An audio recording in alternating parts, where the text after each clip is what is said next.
салом дӯстон, ин шоми ҳафтаи аввали баҳорро бароятон ба хайр мегӯем. бовар дорем ки аз насими пуртаровати баҳор нафаси тоза гирифтааеду бо хотири ҷамъ моро тамошо доред. ин ман чун ҳарвақта Неъмат Салимзода бо барномаи Коментшо ҳастам. моро пайгирӣ намоед. ба фарқ аз барномаҳои гузашта мехоҳам барномаи имрӯзаро аз як мавзӯе оғоз кунам ки воқеан ғамангез аст. ҳамин чанд рӯз пеш яке аз сарояндагони саршинос ва инак барои мо марҳум Баҳром Ғафурӣ зодрӯз дошт.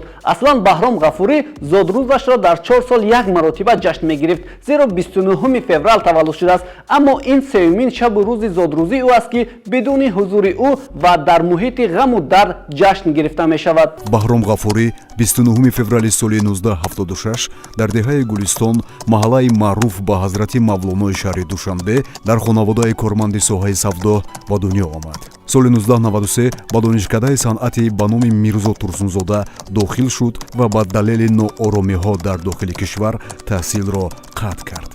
баъдан бо ҳидояти падар шомили факултаи молия ва қарзи донишгоҳи миллии Тоҷикистон шуд. замони донишҷӯӣ чун завқи беандоза ба мусиқӣ дошт, дар маҳфилҳои донишгоҳ овозхонӣ мекард. дар ниҳоят меҳри мусиқӣ боло гирифт ва Баҳром таҳсилро дигарбора канор гузошт ва пурра умри худро ба санъат бахшид. таи умри кӯтоҳи худ Баҳром Ғафурӣ беш аз 200 таронаи ноб тақдими мухлисон намуда ҳудуди 15 албоми тарона ба нашр расонд ва ҳамчун оҳангсоз барои овозхонони маъруфи кишвар назири Садриддини Наҷмиддин, Остони Азиз, Манижаи Давлат, Ҳабиба Давлатова ва дигарон тарона таҳия кардааст. Баҳром Ғафурӣ 7 августи соли 2020 дар пайи сонеҳаи нақлиётӣ дар шаҳри Душанбе олами фониро падруд гуфт. тавре маълум аст, имсол ба поси хотири ин ҳунарманди нотакрор дар кохи суруш маҳфили хотираҳо аз Баҳром Ғафурӣ баргузор гашт.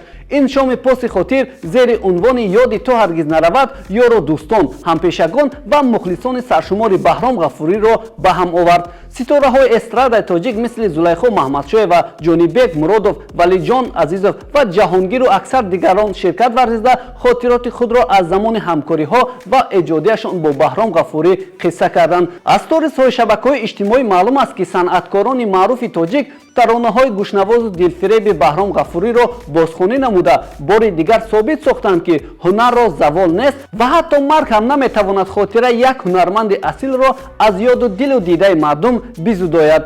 тавре дар наворҳо дида мешавад Валиҷон Азизов, Зулайхо Маҳмадшоева ва Анушервони Баҳром писари марҳум сурудеро замзама карданд ки унвони ин маҳфил низ аз он гирифта шудааст, яъне суруди умри ман мераваду ёди ту ҳаргиз наравад. ростӣ пеш аз марги Баҳром Ғафурӣ то чӣ ҳад ин суруд машҳур буданашро ёд надорам, аммо баъд аз марги ӯ чунин мисраҳои ин суруд вирди забони ҳамаи он касоне гаштаанд ки аз Баҳром Ғафурӣ ёд мекунанд.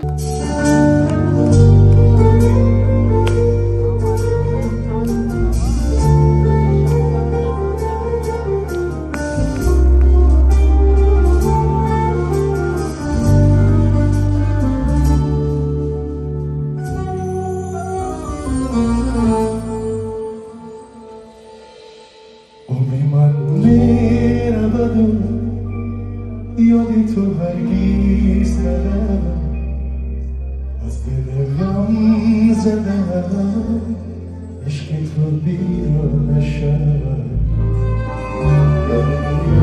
بی وفای تو برخوان بیرم سوزش سینه هم از این دل موضوع نشم عمر من نرود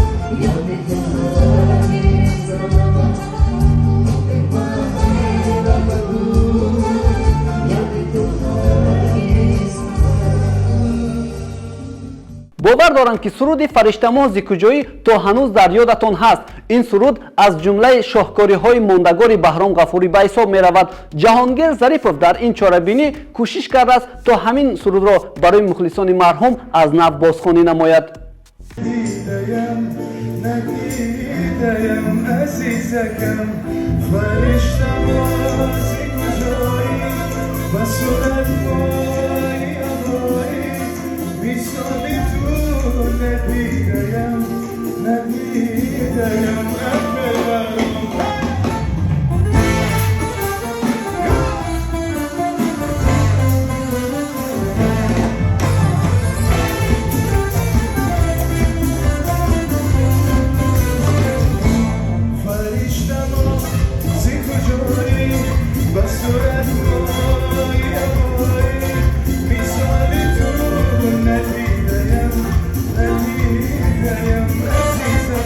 ҷонибек муродов ҳам дар ин шоми хотирот иштирок намуда яке аз дигар сурудҳои баҳром ғафуриро бозхонӣ кард. Ба фарқ аз дигар наворҳо ки аксаран ба таври кӯтоҳ дар шабакаҳои иҷтимоӣ давр мезананд, дар саҳифаи инстаграми GM компания суруди бозхондаи ҷонибек муродов пурра гузошта шудааст. Азизов дар миёни сурудҳои баҳром ғафурӣ суруди овчаро ки шӯҳрати беандоза дошт интихоб карда сароидааст. Бояд гуфт ки ин суруд дар филми тоҷикӣ «Сукут» истифода шуда ба сароянда ки худ низ дар он филм нақш офаридааст обрӯи дигар зам карда буд.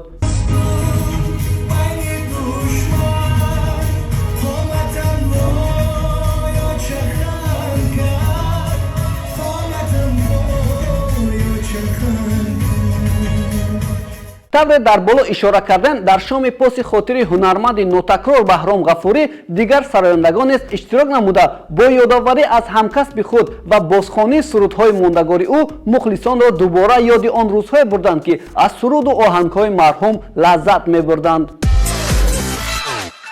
дар ютуб канали BG Company ки ба фарзандони баҳром ғафурӣ мутааллиқ аст, ҳамчунин ба ин муносибат филми ҳуҷҷатие рӯй кор омадааст ки бозгӯи рӯзгору эҷод ва эҷози ин сароянда аст. дар филм дӯстону наздикони баҳром ғафурӣ андеша, хотира ва дарди худро рӯ ба рӯи камера гуфтаанд. акнун биед бармегардем ба мавзӯи дигаре ки дар барномаи гузашта муфассал гуфта будем. оид ба рақобати Нурулло Алиев, аввалин тоҷикписар дар UFC буд. мо оид ба рафти бозӣ намегӯем, чун дар барномаи гузашта ишора кардем, вале танҳо як фактро мехоҳем бигӯем ки тавре медонед навори ҳаводории Нуруллоро дар майдони марказии пойтахт президенти UFC Дана Уайт дар саҳифаи инстаграми худ бознаsh намуд. мо низ таҳиякунандагони барнома як рекорди нави ин наворро мушоҳида кардем. агар қисмати релсҳои саҳифаи Данаро аз назар гузаронем, пас дар соли 2023 ӯ қариб 200 навор аз варзишгарон ва вобаста ба онҳо нашр намудааст, вале мо мутаваҷҷеҳ шудем ки навори бознашр намудаи президенти UFC вобаста ба Нурулло Алиев ва мухлисони ӯ дар давоми 3 рӯз қариб 3 миллион тамошобин ва қариб 200 000 лайку қариб 30 000 комент гирифтааст. бо ин нишондод навори мазкур дар миёни дигар наворҳои 3 моҳи охир дар 3 рӯз ҷои сеюмро касб намудааст. дар як мусоҳиба низ президенти UFC ба ҳаводории тоҷикони мо баҳои баланд дода гуфтааст ки дар баҳо додани чунин дастгирӣ мо лол мондаему чизе гуфта наметавонем. Здравствуй, Дейна. Какие у вас мысли по поводу Нурулло Алиева? Сегодня он открывал турнир, боец из Таджикистана. Есть видео, где весь стадион заполнен его фанатами. Похоже, что за ним целая страна. Вы делаете на него ставку?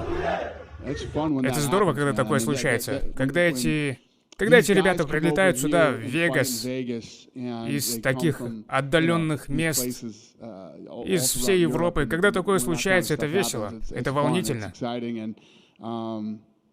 Да, я даже не знаю, что еще сказать.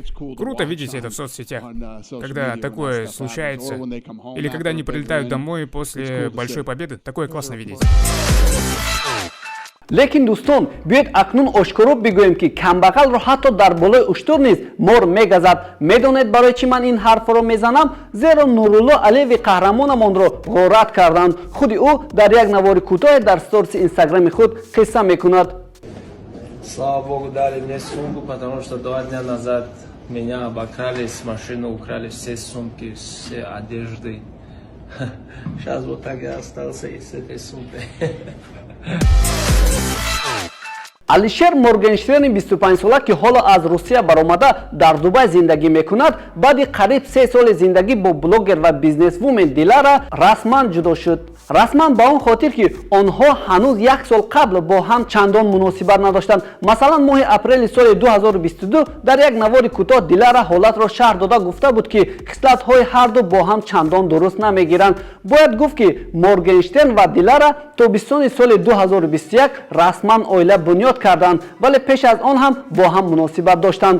репсарои рус дар як мусоҳиба ин тасмимро расонаӣ кард. ӯ ба фарқ аз дигар мардҳои ҳудуди мо ки ҳама айбро бар сари келин мепартоянд гуфт ки Дилара айб надораду инҷо айби ман аст. ӯ умедвор шудааст ки акнун собиқ ҳамсараш номзади арзандаи худро пайдо хоҳад кард. Сегодня официально мы подали на развод. Дело даже не в ней, дело во мне, понимаете? Просто отношения это не мое. Я надеюсь, она найдет себе подходящего кандидата. аз тарафи дигар Дилара низ гуфтааст ки мо дар ҳама ҳолат кӯшиш мекунем то муомиламонро бад накунем. ба ишораи вай ин ҳолат ногаҳонӣ рӯй надодааст. ҳамин тавр Дилара гуфтааст ки худро хушбахт ҳис мекунаду албатта Моргенштернро низ то ҳанӯз дӯст медорад. дӯстон, дар зиндагӣ биёед барои мардум зиндагӣ накунем. вобаста ба ин ва натиҷаҳои мусбати чунин кирдори мо, мултимедия TJ дар якҷоягӣ бо телевизиони танин дар шабакаҳои иҷтимоӣ навори кӯтоҳеро нашр карданд. дар он нишон дода шудааст ки як мард дар аввал интихоби дуруст мекунад, зеро фикри ӯ буд, вале баъдан вақте саволро дубора ба ӯ такрор медиҳанд, ӯ фикри мардумро ба инобат гирифта аз ҷавоби дурусти худ даст мекашад. таҳти таъсири дигарон қарор нагир. як равоншиносе омад ва ин озмоиши ҷолиберо анҷом дод. бубин, хуб ин хат бо кадоме аз ин рақамҳо баробар аст? ба фикри ман дуюмаш. аммо озмоиши дуюмро бинед. хуб ба ман бигӯед, ин хат бо кадоме ин рақамҳо баробар аст? ба фикри ман саюмаш. Саюмаш неми? Саюмаш. Саюмаш. Саюмаш. Саюмаш. Саюмаш. ин озмоиш нишон медиҳад ки мо хеле вақтҳо таҳти таъсири дигарон қарор дорем ва мегӯем чун аксарият як чизро мегӯянд дуруст аст. шояд аксарият иштибоҳ мекунанд. агар 100 миллион нафар ҳам як чизи аҳмақона гӯянд, он мавзӯъ аҳмақона аст. ту кори дурустро анҷом деҳ. агар шумо саҳифаи Муниса Ризоева, сароянда ва ҳунарманди ҳамсоя кишварамон Узбекистонро пайгирӣ намуда бошед, пас шумо ҳам медонед ки ӯ имсол бори нахуст консерти яккасарои худро дар Иёлоти Муттаҳидаи Амрико баргузор кард. як чизи ҷолиби консерти ҷанбастии Муниса Ризаева дар Нью-Йорк ин аст ки дар ин барнома ба Муниса сюрпризи ғайриоддӣ ё ғайриинтизор рух дод. маълум гашт ки дар миёни ҳаводорон намояндаи Созмони Милали Муттаҳид аз Узбекистон ва ҳатто шаҳрдори Нью-Йорк Эрик Адамс низ иштирок доштанд. онҳо ба ин сароянда баҳои баланд доданд. Thank you. You know, I heard your music, but I did not know you were this hot. You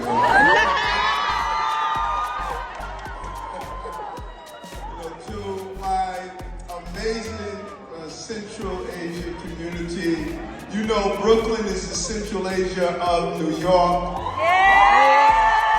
аз рӯи мушоҳидаҳо ин консерт дар штатҳои имия ва қисмати хотимавии он дар Нью-Йорк бо сатҳи баланд баргузор гаштааст. Муниса чанде пеш аксеро гузошт ва ин далели он аст ки ӯ аллакай ба Узбекистон баргаштааст. дар охир ёдовар мешавем ки нашрҳои гузаштаи барномаи Каментшоро аллакай дар YouTube канали телевизиони Танин мо гузоштем ва бемалол метавонед онҳоро бубинед. агар обуна шавед, пас имкон пайдо мекунед ки дигар барномаҳои телевизионии моро нодида намонед. то барномаҳои баъдӣ хайр.